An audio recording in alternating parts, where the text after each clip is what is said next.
What's up, guys? It's Status Soccer, and today we have a really interesting video for you. Obviously, we cover all things U.S. men's national team, U.S. soccer, domestic and abroad.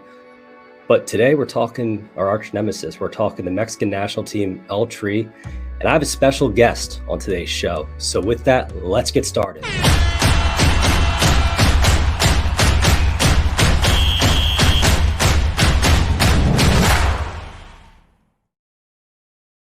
All right, welcome back, guys. It's Brian McDonough with Status Soccer. For anyone who's new, welcome to my show. Like I said in the intro, we cover all things U.S. soccer, domestic and abroad, talking big picture USMNT, talking about very specifics about the U.S., about the game here, game abroad, everything. So thank you for joining us today. Make sure to subscribe, hit the like button for any subscribers who are returning. Thank you for your continued support. Really means a lot to me.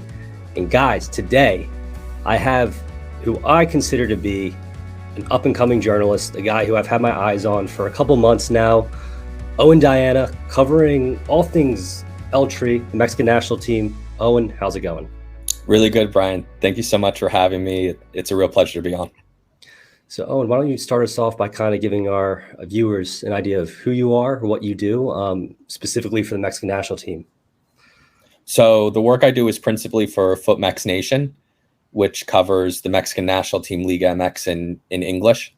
I've been a real big fan of Liga MX for about 5 or 6 years now.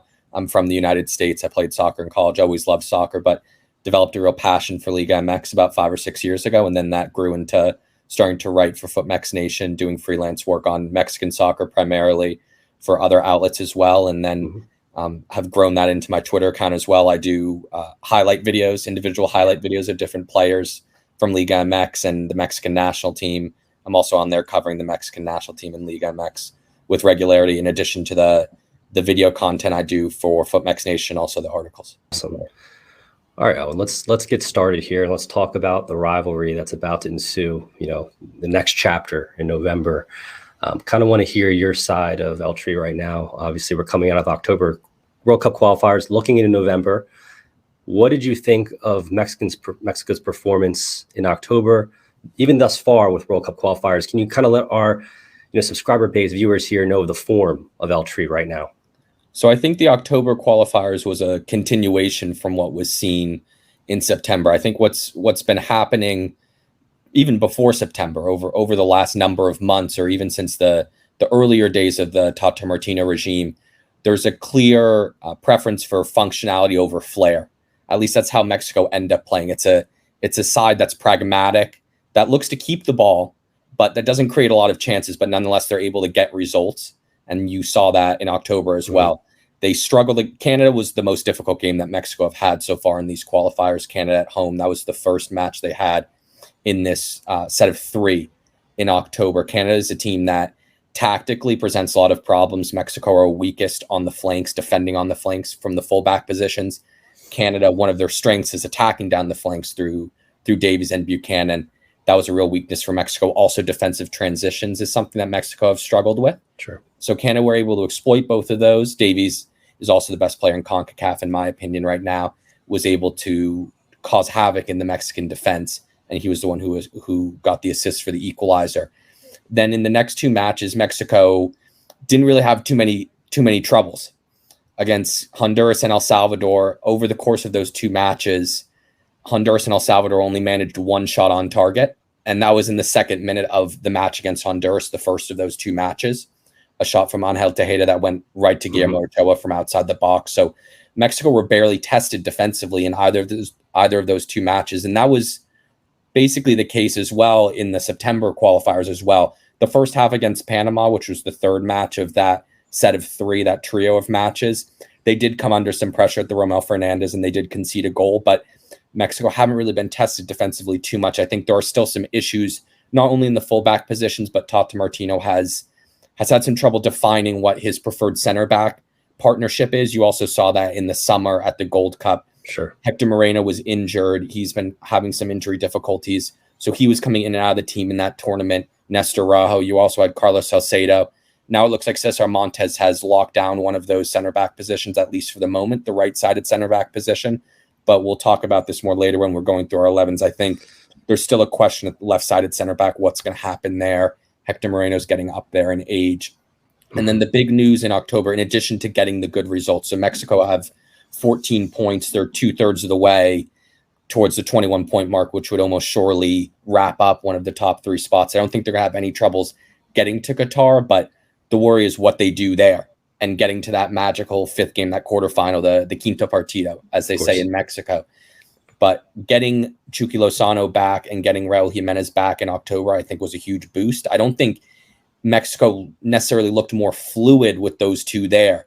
There was a lot of excitement at getting this trio back of Tecatito, Corona, Chucky, and Raul in Tata Martino's 4-3-3 system, but I didn't see Mexico creating a boatload of chances, or certainly more chances than they had been before. In September, they were struggling to create for Rogelio Funes Mori. There's a lot of controversy around him as well as a naturalized Mexican. But I didn't see Raul Jimenez in the first 2 matches getting much better service than what Rogelio Funes Mori was getting. So that's a big issue for Mexico. In addition to the defensive problems that can sometimes appear, it's chance creation. And then also a worry that something that will have to get resolved as the matches go on is Andres Guardado is getting up there in age. We saw against Canada that he cannot be partnered with Hector Herrera in a 3-man midfield. Mexico were overmatched in that zone. They had Edson Alvarez at the base. Edson Alvarez is definitely going to be starting. I think Hector Herrera should be starting as well.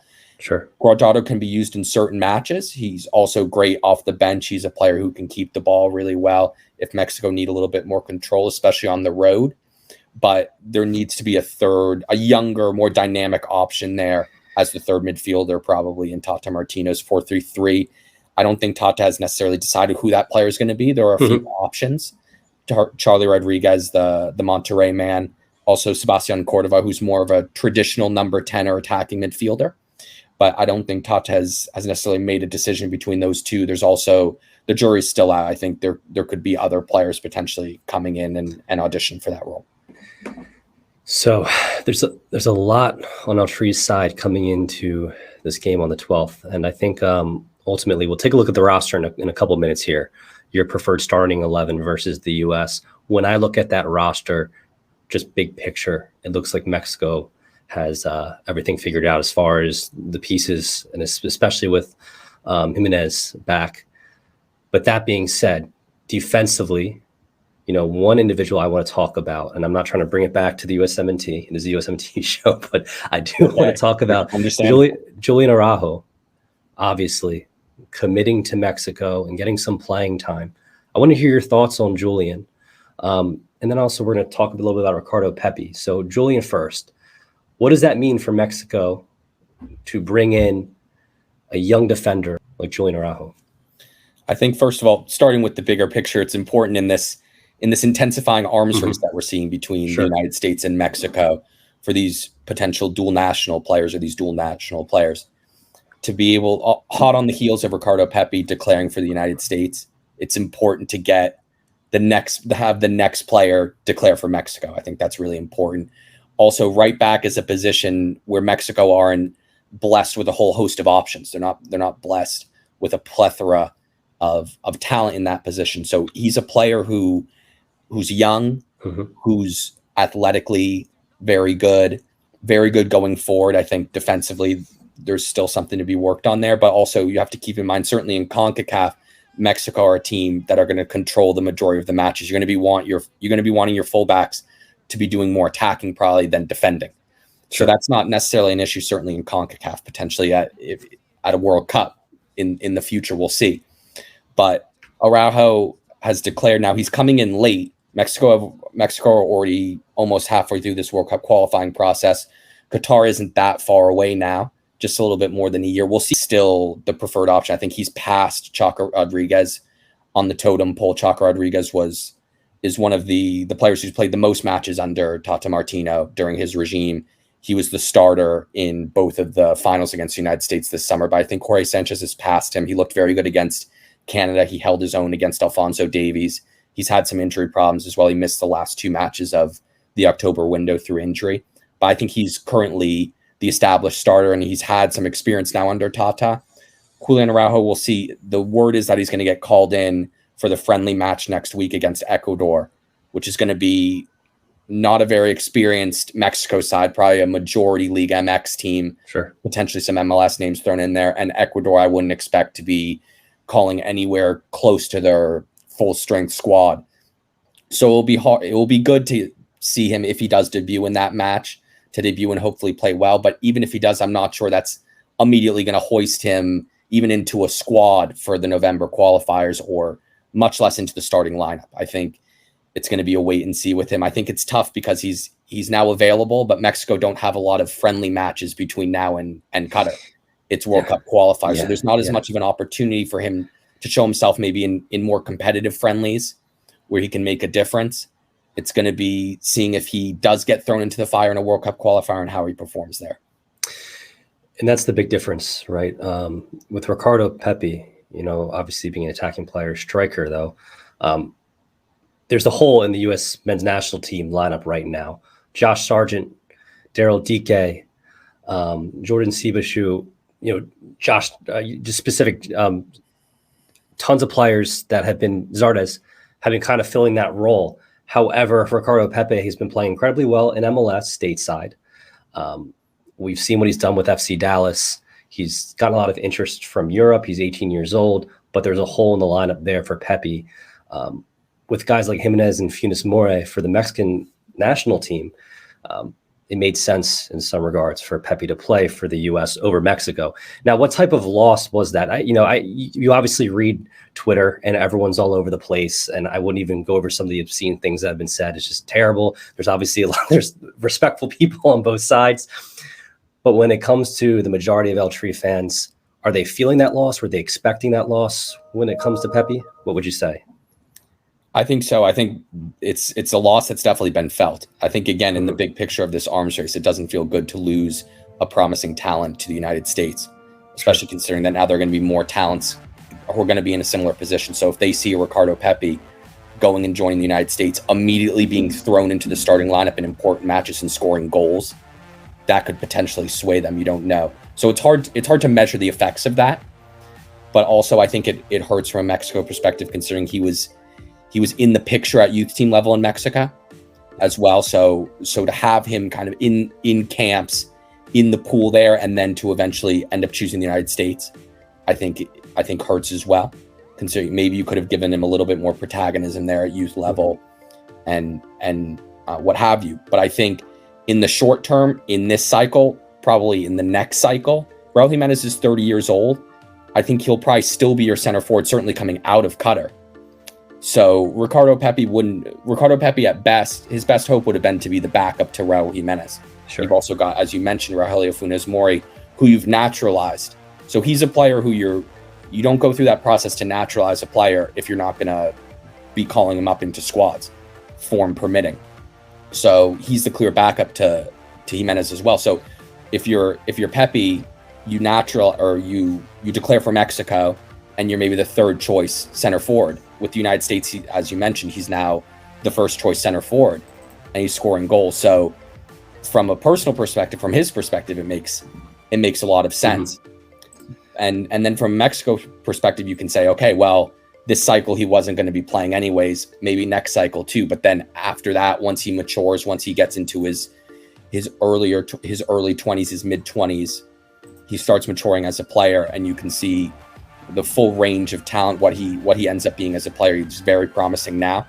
If he ends up going to Europe, having success, and really continuing to perform for the United States, that'll be a what if for Mexico. What if you could have gotten this player down the line? Because there are promising strikers in the pipeline for Mexico as well, sure, but none that are drawing interest from Europe. Now there are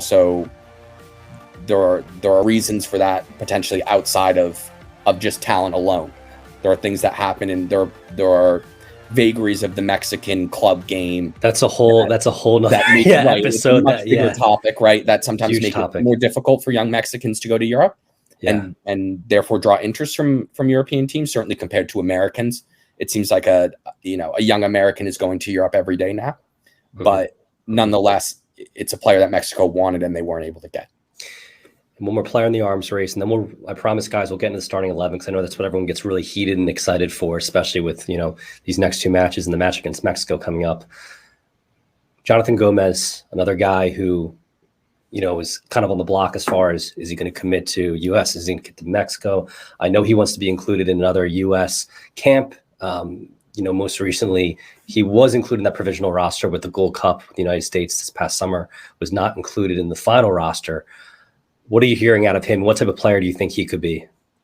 I think he's a really exciting talent. Yeah. Now moved to Europe with Real Sociedad. He's not in the first team, but he's there developing now in Spain. I think that's really encouraging to see a player who could eventually be playing for Mexico at youth level and then at full national team level, hopefully, who's already in Europe, developing, trying to earn his stripes in Europe. I think he's a player with a lot of talent. He's also able to play a position that Mexico, again, similar to Julián Araujo, just on the other side, a player who plays a position or is able to play a position that where Mexico are not blessed with a lot of depth in left back. That's been a real problem position for Mexico. That's probably the problem position for Mexico right now as we go through the preferred 11s later. I think that's the big weakness for Mexico at left back. So if you manage to attract Gómez and get him to commit to Mexico, I think that's really important. Having a player of that promise who's now in your setup for the next 10, 15 years and can perform for you and do a job, I think is really important if it ends up happening. And likewise for the United States, obviously Anthony Robinson left back right now, Serginho Dest right back. There are guys currently, but both of their backup positions are very much vacant. On the right side, we have DeAndre Edlin. We had George Bello backing up Anthony Robinson in past qualifier matches. That didn't really go over too well. Then again, he's still 19 years old. But those two positions are very much vacant for the U.S. So this is another individual. If you guys aren't aware of, look him up, read about him. Very talented, very young, who could fill the gaps for either Mexico or the United States. So very exciting. All right, Owen, now it's time for the starting 11. So the big moment. We're not going to, we'll dive into the subs. We'll dive into who we think ultimately could be included in the next upcoming camp with the starting 11. The game is November 12th in Cincinnati. Not Columbus though, which is kind of strange. I thought it was weird that they had the Costa Rica match in Columbus and not the USA versus Mexico match in Columbus, considering the history there with the U.S. and obviously Mexico broke that string of losses. But I thought they'd play that match there. Still excited to see how the Cincinnati fans come out. All right, I'm going to share the U.S. roster first, kind of give everyone an understanding of who I think will be in the starting 11, who will be called into camp, and then we'll go over to El Tri. Then we'll do a quick preview of the match. All right, guys, here it is in all of its glory. So this is State of Soccer's projected starting 11. This isn't Greg Berhalter's projected starting 11. That could be very, very different. Off the bat, guys, one thing I want to mention is that Christian Pulisic and Giovanni Reyna are most likely not going to be included in this camp due to injury. There's a chance that we see Reyna. There's a chance that we could see Pulisic, but most likely not. So for that sake, I kept them out of the roster, the starting 11 here. We'll start with Zach Steffen at goalie over Matt Turner. I think we'll see Ethan Horvath, Matt Turner, Zach Steffen called into camp. Ultimately, I'm going with Zach Steffen because he can play with his feet. And I think ultimately that's the most important thing for this U.S. team, especially against an opponent like Mexico and down the line. If we want to compete against the world's best, Zach Steffen is the better keeper than Matt Turner, in my opinion, at least playing it out of the back. Of course, Matt Turner reaction-wise, he makes that extraordinary save. We saw against El Salvador. We've seen against teams in the Gold Cup. He struggles with his feet. Zach Steffen's coming off of a start in the Premier League this past weekend. Had a couple amazing saves. He's one of the best goalkeeper coaches in the Premier League, coaching him day to day. He's right behind Ederson. He's at Manchester City. He's our keeper. I don't really think there's an argument for this. I know the comments section is going to disagree, but that's State of Soccer's choice. So it's my show, and I'm starting Zach Steffen. Get ready for the comments section. Center back, Brooks Robinson duo. This is one that I'm particularly fond of because I believe that Robinson's extremely athletic. You saw in the last game against Costa Rica, he had a terrible turnover in the midfield. I saw comments right away stating, bench him, he's sloppy, he makes bad passes. It's one occasion. It happens. They're athletes. They're human beings. They make mistakes. But Robinson's a really, really solid center back. You could put Chris Richardson over him. You could put Walker Zimmerman over him. Both guys, I believe, will be called into camp. But if I'm Greg Berhalter, I'm starting him at center back, especially against Mexico. We might see someone different, of course, against Jamaica in the second match. John Brooks is coming back from injury. He should be there at center back. That duo of Robinson and Brooks, I'm a big fan of, particularly because they're two different types of players, both very physical, both larger, taller guys. But Robinson can kind of correct for Brooks. Brooks isn't the most athletic. He's pretty slow. That backtracking, bad pass that Robinson had to backtrack against Costa Rica, Brooks would not have been able to recover. So let's say that Brooks has a bad pass and Robinson has to recover for Brooks. That's why they're a good duo there, and that's why I'm picking them against Mexico, and it's my preferred starting center backs. Anthony Robinson out at left back. I don't really think there's much of discussion here with the way he's been playing. Also just scored for Fulham this past weekend, a really talented young player who's improved leaps and bounds in these qualifiers. Serginho Dest with his special FIFA card over there, 81 overall. I don't think he's actually 81 right now in FIFA, but in my starting 11, he is. So, guys, he's really, really in great form right now. We saw him actually playing, winger this past weekend for Barcelona, which was really interesting. And he had a fantastic match, had an assist. And he's a guy that we could see Berhalter experiment with. Possibly, we have Weah up here at the wing, not in these qualifiers, but in the future, maybe in a friendly, especially if he keeps playing wing for FC Barcelona. I think his backup obviously could be Joe Scally, the Borussia Mönchengladbach right back, left back. He's pretty versatile. He can play both. He's a guy who I could see playing for Dest in case he was ever to move in the winger position. But for this starting 11, he is our right back. Moving to the midfield. Of course, Giovanni Reyna is not there. He's our preferred number 8. Berhalter doesn't play him at the number 8, but I know every U.S. men's national team fan wants him at the number 8 for this game against Mexico. I have Tyler Adams at the 6, dual 8s, McKennie and Musa. It's what we saw against Costa Rica in the last match, and it's been very effective so far. Really excited to see how Dest, Musa, and Weah play together on that right side. A lot of speed, a lot of attacking prowess. Makes for an exciting game. I kind of want to hear, Owen, your thoughts on how Mexico will counter that defensively. Moving forward, Ricardo Pepi, he's our striker. He's our number 9 until proven otherwise. He's someone who, yes, he didn't score against Costa Rica. He's not going to score every single match, but he is going to Europe at 18 years old. And I think he's our solution right now. It doesn't mean he will be for, the next World Cup qualifying matches after these, but right now he is our striker, so we'll see what Ricardo can do. Brendan Aronson on the left wing in place of Christian Pulisic. He's there because he performs well every single game, time and time again, for the United States men's national team. He's very, very consistent, and he's a guy who has been doing at club level, national level. Really excited about Brendan Aronson and the way he's developed. I actually have an episode coming out on him soon, so stay tuned for that one. And then we have not George Weah, but Timothy Weah on the right wing. I always want to say George Weah.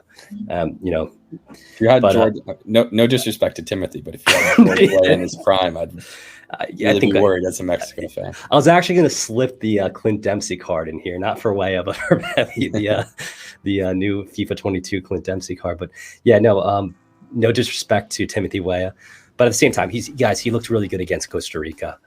Anyone over Paul Ariel, I think everyone can agree with that, especially because Ariel has had a string of matches where he has not played well.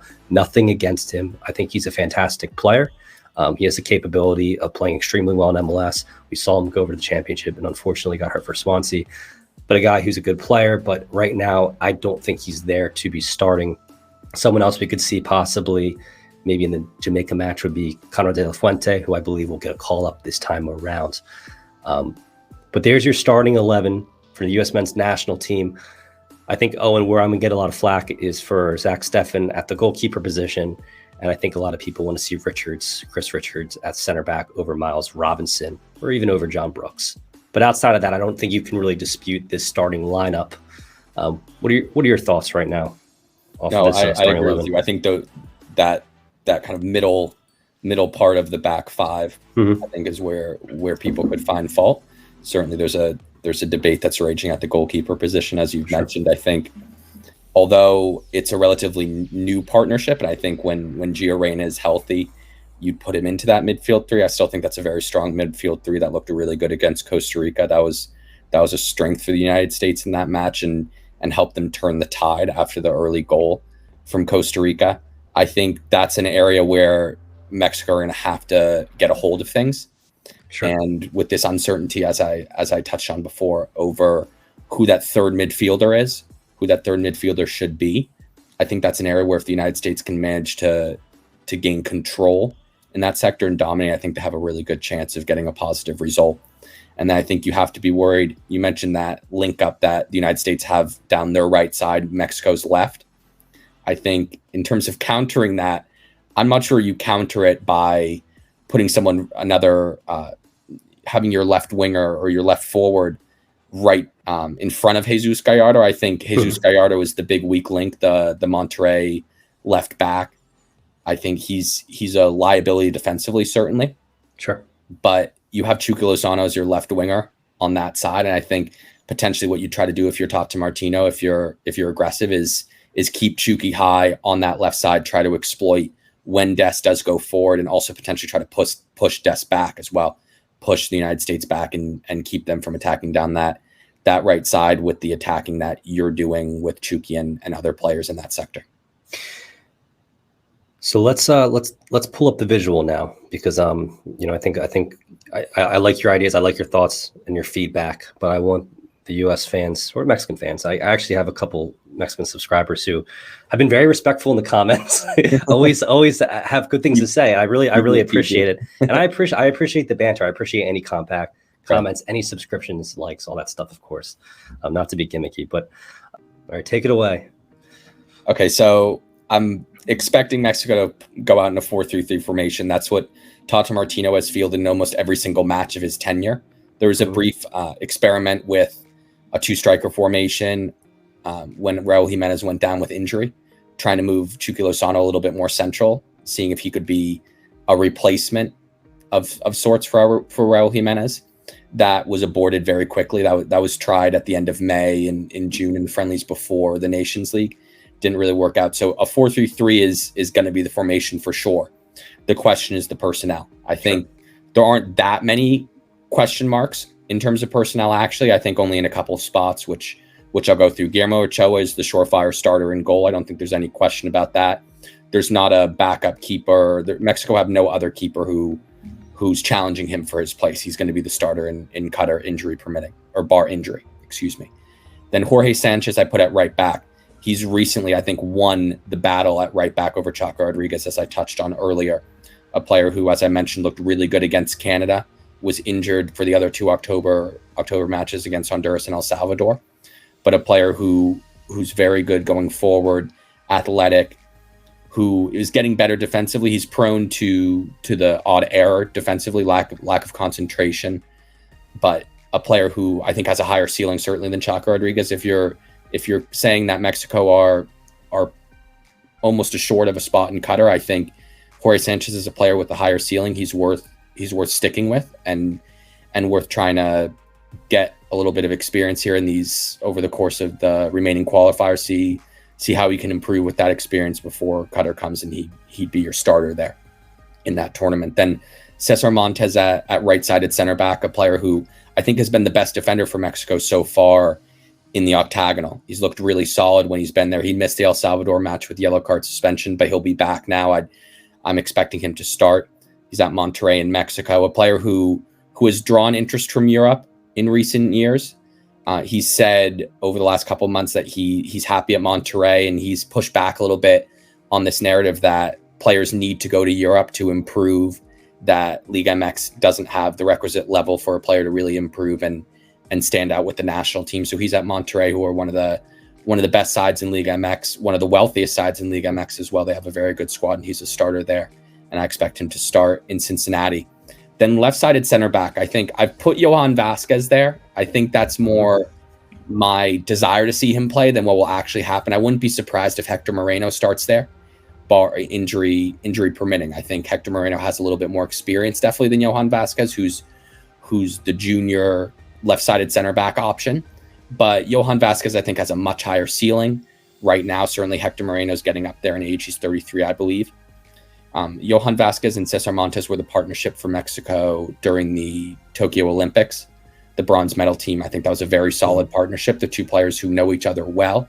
Johan Vasquez moved to Genoa at the end of the summer, hadn't made his debut until last weekend, and he capped his debut with a late equalizer from a corner kick for a 2-2 draw against Sassuolo. So a player who I think now as a center back, he was started in a back three for Genoa in that match. Genoa are a team that regularly are fighting against relegation, or at best are mid-table. They're in 18th right now, but although he's a young player with basically no experience in Europe, just one match worth of experience in Europe, I think he's going to get a run now, hopefully for Genoa, get a run in Serie A. I think if he gets that playing time, I'd like to see him there.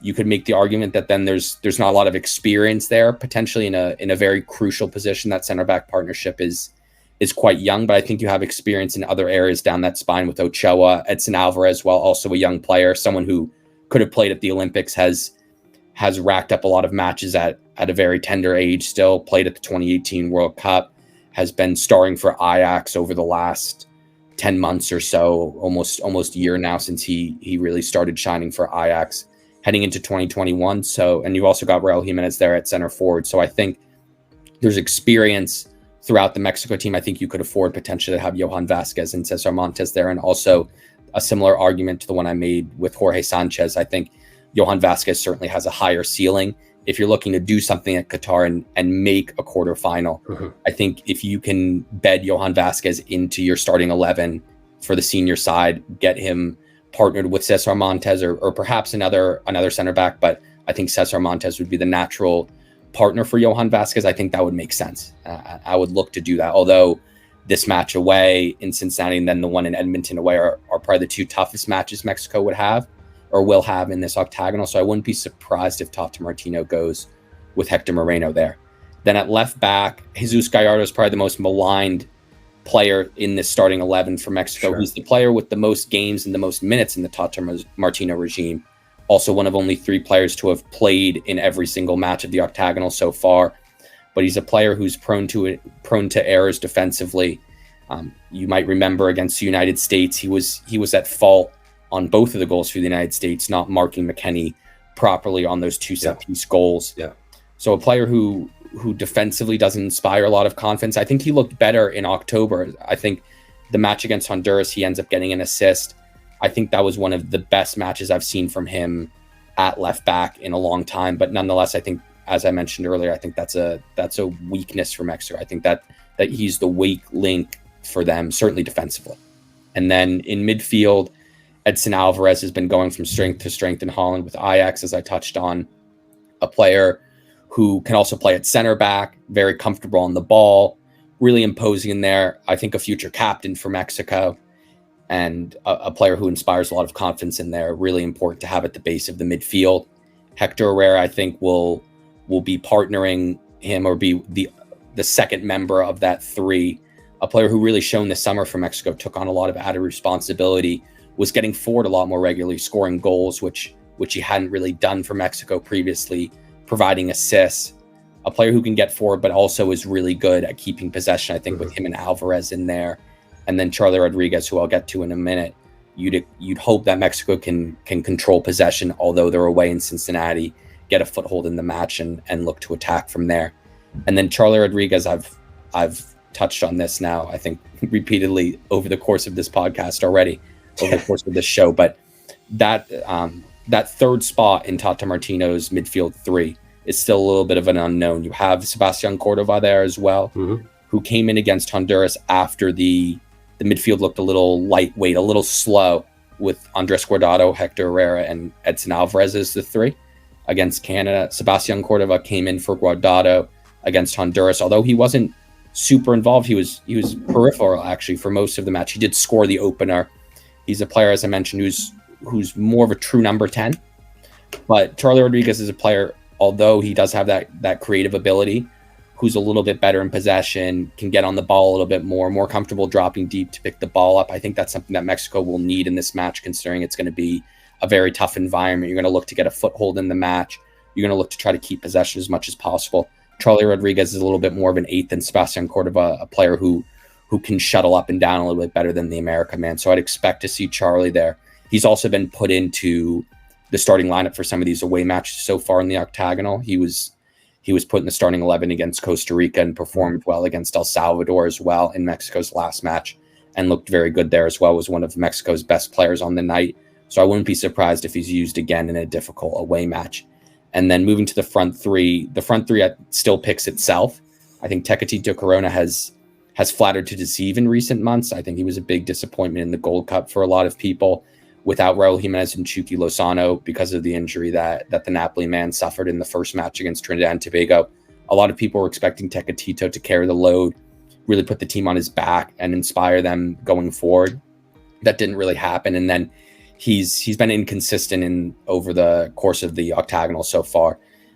Had his moments, a player with a lot of talent, but hasn't been able to put it together with goals and assists regularly enough for Mexico, or certainly as much as Mexico fans would like, but a player who's certainly very dangerous and also scored against the United States in the Nations League final. And then you have Raul Jimenez at center forward. Great to have him back. Also, not only back in the team, starting, playing a lot of minutes, which happened in October, also getting back on the score sheet. He scored against El Salvador with a penalty towards the end of the match. That was his first goal for Mexico in almost 11 months, since November, I believe, 19th. Of 2020 was his last goal for Mexico before that penalty. So really important to have him back scoring. He's a player who before the start of the October qualifiers was starting to round into some form for Wolves, getting goals and assists. So a player who can really make a difference. I think the best pure center forward in CONCACAF. And then Chucky Lozano, who I think is the most informed attacker that Mexico have, certainly attacker, perhaps player that Mexico have.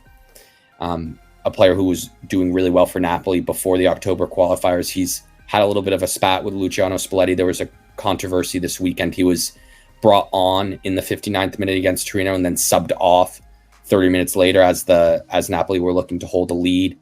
He walked off in a little bit of a strop, the Mexican international did, and there was some controversy there. It seems to have been squashed. He's reportedly in line to start this Thursday in the Europa League against Legia Warsaw. A player with a lot of talent. I think he's better off the left than he is off the right. It allows him to cut onto his right foot, but He is very comfortable playing on the right, and he's played that a lot at Napoli because Lorenzo Insigne is there. A player who's got who's contributed to 11 goals directly, either goals or assists, in his last 14 appearances for Mexico. So someone who's really taken on the mantle of being a difference maker for Mexico going forward. I think he's the real danger man from an American perspective, especially when you have Serginho Dest, a player who really likes to get forward from right back, is at times more of an auxiliary winger. I think that's got to be a worry for the United States. If Mexico can manage to exploit that space that's left by Dest, get the ball into Lozano early, get the ball in behind into that sector, I think that's where Mexico can have a lot of joy. Touche with Gallardo, though, on the right. Right. I think it's your left back position. So I think obviously, in a match of this magnitude, I think generally the way I think about soccer, winning the midfield battle, I think is important in any match. But if you're looking at the specifics of this match, in addition to the midfield battle, I think the American right-hand side, the Mexican left-hand side, I think that's whoever wins down that side, I think is probably going to get a positive result. Either, Mexico could get a draw and look comfortable, Mexico could win, or the United States could win that battle and win the match as well. I think that whoever looks more comfortable, whoever creates more danger down that side, I think is probably going to end up winning the match. The midfield battle with Alvarez playing extremely well in the last match for Ajax. I actually saw statistically how well he performed. There's kind of this narrative now that, Mexico's number 6, potential future captain for Mexico, our number 6 being Tyler Adams. In your opinion, comparing the two, who do you think, right now, as far as progression, as far as development goes, who do you think's ahead right now? I think Alvarez nicks it. I think he's just on form. He's looking really good in the Champions League now, a commanding performance against a Bundesliga giant in Borussia Dortmund. Ajax obviously aren't playing in a league that's as demanding week in, week out as the Bundesliga is. And Adams is a really important player for RB Leipzig. But with that being said, Alvarez is also a player who's capable of playing in other positions as well. Not saying that Adams isn't, but Alvarez is a player who could slot into center back as well for Mexico and be very comfortable there. He's a player who's come on in leaps and bounds since the start of 2021. When he came to Ajax, wasn't a surefire starter for a long time. Yeah. And at one point it looked like he might try to leave. The fans weren't on his side. He's really won everybody over with his performances in 2021. I think that also speaks to the character of the player as well. And as you touched on, I think as Adams is for the United States, a real leader. I think someone who's been marked out as a future captain for Mexico, and rightly so. And I think on current form, certainly, and in terms of the versatility he can give you, I think he provides a little bit more than Adams in that position. Tecatito Corona, as your right winger going against Anthony Robinson, let's just say that whole left side, slow John Brooks, Robinson who also kind of sometimes struggles defensively 1v1. Do you see him coming out against the U.S.? I know you're focusing on the left side with Lozano. I'm a little bit concerned about Tecatito as well, and I know he's been struggling recently, but could this be his coming out party in this specific match against the U.S.? I think you have to hope so from a Mexico perspective. Sure. I think he's a player who's had some success against the United States. I think I remember him also having some real joy against Sergiño Dest. I think in Dest's debut for the United States back in 2019 in a friendly that Mexico. That's right. Yeah. 3-0, if my memory serves me right. There's a famous clip of him nutmegging Sergiño Dest and then providing the assist for a Chicharito Hernandez goal. So a player who likes playing against the United States and seems to rise to the occasion against them. I think he's not the one who's going to be expected to carry the weight of the attack, but I think down that right side, as you're mentioning, I think there are some questions certainly around John Brooks. So if Tecatito can manage to get one-on-one certainly against John Brooks, I think that's advantage Mexico. And something to also keep in mind is that that Mexico are not reticent to have Tecatito and Chucky switching wings that you can see at times during Mexico matches. So it wouldn't be a surprise if that happens as well. If Tata notices a weakness there from Brooks, potentially putting Chucky on him, moving Chucky out to the right, I wouldn't be surprised to see that at different points when you consider also, as I mentioned before, that Chucky is a player who's played a lot of soccer on the right-hand side for Napoli over these last couple of years. And two more questions, actually. Gallardo, Vasquez, Montez, Sanchez, left side. Obviously, we saw Gallardo in his performance in the Nations League against the U.S. Still a very good defender. That duo there, does that spell some trouble for the Mexican defense against the United States? Who do you have more confidence in between those two players? Between Gallardo and Vasquez? Yes, right now. Vasquez for sure. Okay. I think Vasquez was a rock for Pumas before moving to Genoa for the last year and a half. Since he moved to Pumas, actually was really impressive. I think one of the best defenders in the league. A player who's also somewhat versatile. He played a lot of his time at Pumas at right-sided center back, although he's a left-footed player because they had Nicolas Freire there, who's a left-footer as well. He's also able to play at left back. He did that a little bit in the Olympics as well. So a player who's extremely versatile, and I think is really impressive at a young age. I think has been marked out, and rightly so, as the future for Mexico defensively in that center back position. A player I think who inspires a lot of confidence given how he's performed, and I think we'll see him now, as I mentioned, getting a run of games in Serie A. I think he'll certainly have a lot of defending to do at Genoa. Not the best side. Also, a very leaky back line. They're the second worst defense in Serie A. They've conceded 18 times so far. He was there on Sunday when they conceded twice against Sassuolo. So a player who will have a lot of defending to do certainly over the next couple of weeks. Imagine he gets a run in Serie A, but I think I'd like to see him there. I think he's definitely more solid. He's the more solid of that two on the left-hand side, no question. The last question, Guillermo Ochoa. Obviously, he's there. He's been there. I was at the Club America versus Union match where he saved a PK, in the Champions League not too long ago. Mm-hmm. The guy's up there in age. Talk a little bit about, the Mexican goalkeeper situation. Are there individuals? Obviously, he deserves to start right now, but who does Mexico have coming up in the pipeline? And what is the other Ochoa feature, David Ochoa? That's an interesting topic. I think Guillermo Ochoa, as I touched on before, is definitely the starter through Qatar and potentially even into the next cycle. He's getting up there in age. I'm just looking right now. He's 36. So 36. Yep. The chances of him making it to 2026, I'm not sure. He'd be 40, 41 at that point. Mm-hmm. But Mexico do love an old goalkeeper. So in these qualifiers, in these two windows, they've called up 4 keepers both times, all of whom are 34 and older. Interesting. So there are some promising keepers coming through in Liga MX, and then David Ochoa, as you touched on as well. In Liga MX, you got Carlos Acevedo at Santos, who's a really good shot stopper, who's the captain of Santos at a tender age. At 25, he became the captain. And then Luis Malagon as well at Necaxa, also Sebastian Jurado. So you've got a few young keepers who I think you could eventually pass the baton to, but there isn't a rush. Clearly, I don't think you're going to see. I would be surprised if you see any of them on the plane to Qatar at this rate, because Tata has consistently called up two of the following 3, or all 3 of Jonathan Orozco, Alfredo Talavera, and Rodolfo Cota, all at Liga MX clubs, all, as I've mentioned, have advanced in age. I think the time for Ochoa, the time for Acevedo, etc., I think will be after Qatar, and then potentially seeing, depending on the form Ochoa is in, depending on what his desires are, if he wants to try to make it to 2026, when that generational shift starts to happen at the goalkeeper position. But for the time being, Ochoa is an extremely solid keeper, inspires a lot of confidence, a real leader back there, very vocal, hasn't had a lot to do over the course of these 6 matches. I mentioned before, only 1 save to make in the last 2, and it was a very routine save. But the saves he's had to make over the course of these 6 matches, he's made them with a minimum of fuss.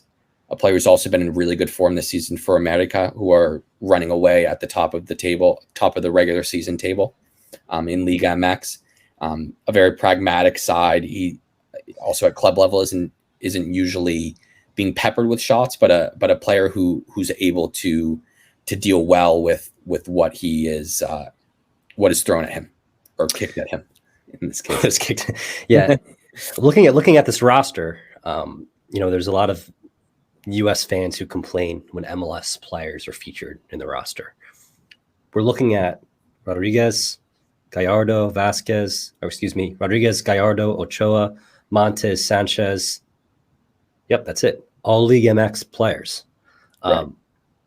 All players playing for arguably the 2 strongest sides right now. Monterrey being the wealthiest team. We know the signings they went out over the offseason, the individuals they brought in, the talent they brought in, but also Club America. My question to you, Owen, is who's your League MX team? Who's your favorite? I don't know. I don't. So first of all, just to touch on that topic a little bit. So 19 of the 28 players that were called into the last squad are from Liga MX. I think this could be the topic of a whole podcast or multiple podcasts, but there's a myriad of reasons for why that is, why more of the national team players in Mexico end up staying in Mexico, staying in Liga MX. Mm-hmm. But I don't think there's as much you don't see as many complaints. Oh, there's a lot of Liga MX players in the squad. I think from a Mexican perspective, as there is in ML or as there is in the United States with the MLS players, I think it's more, why aren't we exporting more players? What are the reasons why this isn't happening? Okay. Is this something we can change? But then in terms of my Liga MX team, I don't actually have a team in Liga MX that I support. Okay. I like the whole league. I think there are teams I have an affinity for. I think Cruz Azul, just considering the suffering they'd been through to finally win a title, I think I was rooting for them certainly to break that streak, and had a lot of compassion for those fans who continue to support them so faithfully through all of those trials and tribulations. Mm-hmm. Pumas is another team I like a lot. I love their jerseys. I think that's one of the best. The big cat head on the jersey, I think that's one of the best jerseys in the world. Yeah. So I love that. I love that jersey. They also play in Mexico. There's this custom of teams have their kind of defined slot where they play their home games. So Pumas are always playing at 1 p.m. Eastern time, noon, in Mexico City on Very Sundays. Cool. Yeah. They're playing almost all their home games. Maybe a couple a year they'll play at night. Some of the playoff games, if they're there, they'll play at night. But they're almost always playing at noon, which a lot of times is difficult for the spectacle. Mm-hmm. But playing in the smog, playing in the intense sun of Mexico City at midday. But I think those matches are always just the spectacle there, being everything that surrounds the match itself are games I've always enjoyed. So I have an affinity for Pumas. I think Leon over the last couple of years have been playing consistently some of the best attacking soccer in Mexico, some of the most adventurous soccer, with Nacho Ambriz, who's now at Huesca in the Spanish second division, one of the few Mexican coaches to go abroad. And now with Ariel Holland, the former Independiente coach, the Argentinian who used to be a field hockey coach actually as well. He's kind of picked up where Ambriz left off a little bit. A lot of exciting attacking players in that team as well. So Leon are always a fun watch as well. Bruce Arena was a lacrosse coach. He actually played professional lacrosse at UVA. I don't know if he played. He didn't play professional lacrosse, but he was a lacrosse coach at UVA. Correct. Mm-hmm. So yeah, American coaches aren't the only ones. Right. Other sports too. Interesting to see. No, very, very cool. And I'd love to have you on another episode, Owen, just to talk about the dynamic between MLS, League MX, and maybe even the nuances of League MX that most American soccer fans aren't aware of, because I wasn't aware of the different time slots that they play, and that's really cool. Yeah, so, we'd be more than happy to come on again, of course. All right, man. Let's now time for the predictions. I'm turning these lights off. I put the lights on for the first time. It's never been green back here, because obviously, why would I? I didn't hate it. I slipped it in. I was changing the scene when you were going over the roster. Nice. But I'm gonna put let's change it back to blue because it looks kind of weird. It's not letting me change it back. There we go. Now we're back in U.S. colors. Okay, quick predictions, and then we're gonna round out the show here right around 55 minutes. What are you going to go with for? Let's get both games. Let's both matches. Give me your match prediction for USA Mexico first, and then of course the match in Edmonton.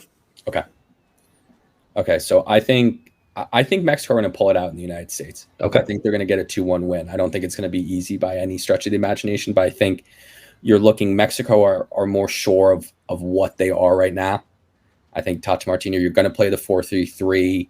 In October, you were able to bring back Chucky Lozano, Raul Jimenez, your two key attackers. Mm-hmm. I think there's still potentially a question mark there in the midfield, but the two main components of your midfield, I think, are well established and have been there playing together now for a while, certainly throughout the summer. And then defense, I think there are some weaknesses, certainly at fullback, but I think Jorge Sanchez has shown himself over the course of this octagonal so far in the matches that he's played. He's been quite good. So there's been some improvements there at right back. I think you're looking a little bit better there. Left back, as I mentioned, still a little bit of a problem. I think defensively in general is where Mexico maybe have to worry the most. But I think when Hector Moreno came back into the team against El Salvador, he looked very solid. I think with Cesar Montes, who's been a rock there over the course of the octagonal, I'm not sure there are as many problems as people have maybe been making out. I think there's a little bit of uncertainty, certainly in terms of who will be starting there at center back. But I think Mexico have the ability to certainly go forward and create problems for the United States defensively, especially as I've mentioned with Dest. I think getting forward a lot. You've also got that worry with Brooks. I think Mexico can find joy. And when you look at the two matches in the summer, if we're going to look at, it's really better to look at the first one, the Nations League final. Of course, I think a lot of the personnel will be more similar in November to what we saw in that Nations League final. I think Mexico deserved to win that game. I think if it wasn't for poor set piece marking, and you also consider on the second goal, there was a complete lack of concentration from Chaco Rodriguez and then a shank to concede the corner in the first place before the bad marking from Gallardo to allow McKennie to jump and score there. So I think if you take out those mistakes in marking, those lapses in concentration, I think Mexico win that match 2-1. And so I think although I think the crowd will be in favor of the United States for sure. I think potentially playing in Cincinnati with the cold, I think that's not necessarily easy for Mexico or something that they're used to. But they now have the experience of going to Ohio, not to Cincinnati, but going to Ohio and getting a win in a World Cup qualifier. So I think that will serve them well. Also, Tata Martino, a coach with a ton of experience. So I don't think they're going to be cowed, and I think they'll be able to get a win. And then going to the match in Edmonton, I think that's going to be the most difficult match. I think that's going to be a more difficult match for Mexico. Okay. I think Canada are a team that create a lot of matchup problems for Mexico. They did in the Gold Cup semifinal in the summer when that probably should have gone to extra time. there was a late winner for Hector Herrera, I believe in the 98th minute, the 8th minute of added time, a spectacular winner. But Canada, especially in the second half of that match, really caused problems for Mexico, especially on the flanks. Tejan Buchanan was a terror for them. And that was without Alphonso Davies. That was without Jonathan David. And then at the Azteca back still in this month, so a few weeks ago, having Alphonso Davies there made a big difference. There were still problems for Mexico defending Buchanan, especially in midfield. I think was the big surprise that Canada controlled that midfield battle. I wouldn't expect Guardado to start with Ache and Edson Alvarez in Edmonton by any stretch of the imagination, but nonetheless, Canada were able to really control that midfield battle at the Azteca, and they'd be looking to do that again in Edmonton. And having Alphonso Davies there is really important for any team, but especially for a Canada side that haven't been to a World Cup in a long time, that don't necessarily have that experience of having been there and done that. Having a player of that talent, of that acumen is really important.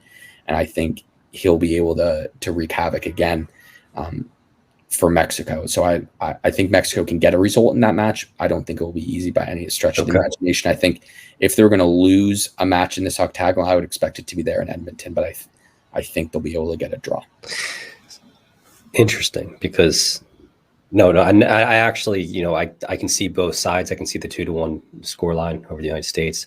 I can see the draw in Edmonton. Really impressed by Canada. I think every team is not surprised by Canada's performance, but it's impressive. It really is, and it's good to see our friendly neighbors to the north, for both of us, right? Right. Potentially in the right position to qualify for a World Cup. Especially with us hosting together all three countries in 2026. I'm not getting ahead of myself. I'm not saying all three of us will qualify. I hope the U.S. will, but so it's really interesting for me. The U.S. versus Mexico match in Cincinnati. It's going to be a contest that's going to come down to Greg Berhalter's decision, his tactics, and specifically the players that start in this match. That sounds very cliche, but at the same time, right? I don't know who Greg's going to put on the field. Ultimately, my preferred 11, I think, could get the job done, but I am worried about that Serginho Dest defensively. With Lozano potentially beating him down on that side of the field. I also worry about Tecatito against Robinson. So defensively, the U.S. makes me worry. What John Brooks are we going to see?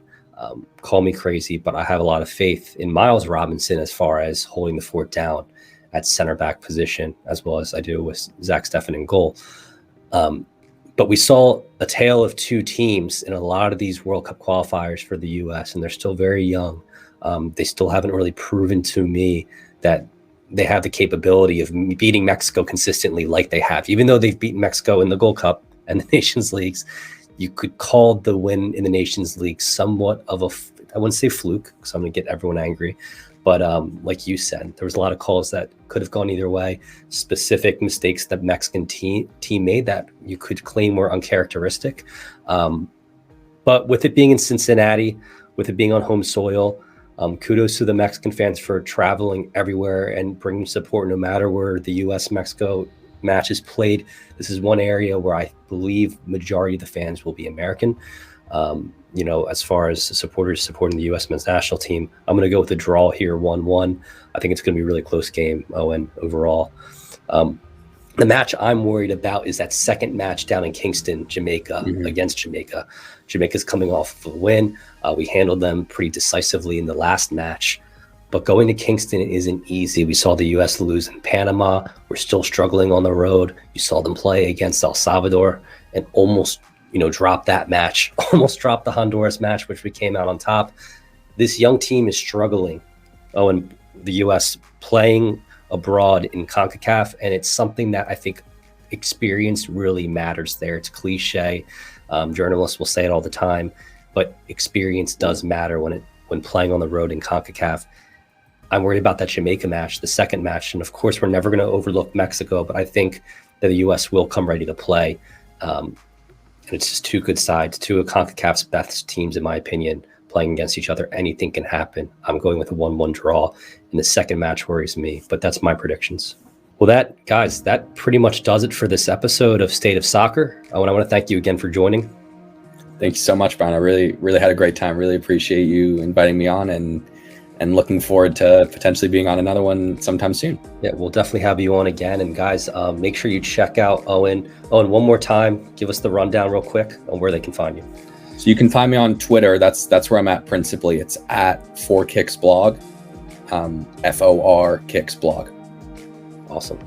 And guys, you can find me on YouTube at www.youtube.com/State of Soccer. Make sure to subscribe, smash the like button. I'm also on Twitter at state_of_soccer. Subscribe to me. Follow Owen on Twitter. If you guys want to learn more about the Mexican national team, League MX, the Mexican national team players abroad and what's going on, definitely give Owen a follow. All right, guys. So with that, I hope you enjoyed today's episode of State of Soccer. You know where to find both of us. Until next time, go USMNT and keep supporting your local club. I'll say it every episode. Support your local club. Go US.